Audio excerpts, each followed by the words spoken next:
Hey, Andre. My question for you is, after you won the fight in November, I wondered how much were you able to sit back and, at least for a little while, enjoy your victory?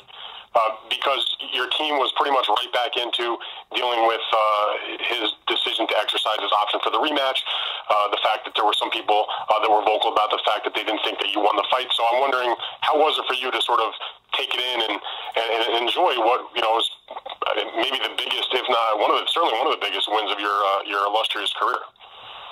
I mean, I live in a different world, man. I live in, real life. And real life is, my family, and boxing is a major part of my life, but it's not my whole life. So, once I do my job and I'm done inside the ring, of course, I'm abreast of, what's being said. I'm abreast of who's saying what.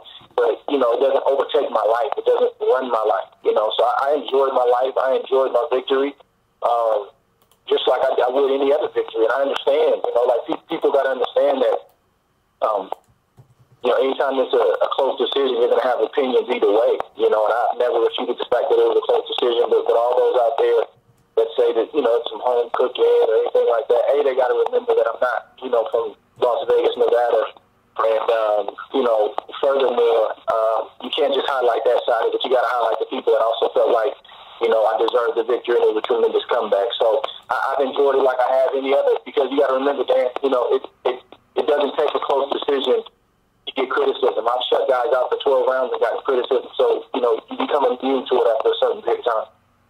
So you acknowledge that it was a close fight, certainly that some people thought it went the other way. So my question then is, how much do you have to go about to try to shake things up a little bit of what you do? And I would ask the same question that Kovalev also, if he was on the call, but that you've seen each other now 12 rounds. He kind of knows what you can do. You know what he can do.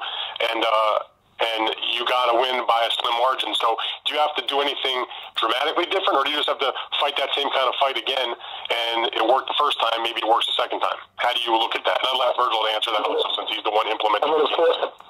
Of course, there's adjustments that need to be made. We've been doing this a long time, so, Bird is doing his job, and my job is to listen and go out there and try to implement it, and that's what we've been doing throughout training camp. But at the end of the day, I just have to be me, and being myself is going to be enough. Okay, I admit that this is the first time we've kind of seen Kovalev's feathers ruffled in the press and so forth. He seems to be a little bit affected by this. Do you see that?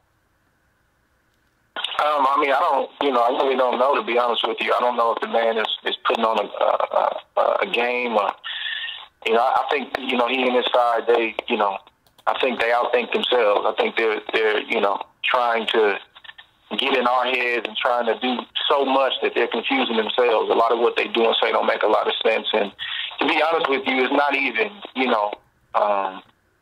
it's a non-factor, and it's a non-issue in our camp. It's not, it's not something that, we talk about. It's not, here and there something to get brought up. But it's like we've been doing this so long where, the threats and putting out stories that aren't true, it just doesn't move you. You got to learn to fight, to stay in the middle, man, and stay locked in and not get too caught up in the highs and lows. And like I've always said, whether he's, ruffled or not, we have a date. And that date is about 10 days away, and it'll all get settled June 17th. And that's what matters the most. Going forward, is it just going to be round 13 and business as usual, or are you going to try to show maybe more hand speed, more feints, more tricks, and try to fluster him even more? I mean, it's just, it's going to be the whole gamut. I mean, it's not one thing that, I can really put my finger on. I think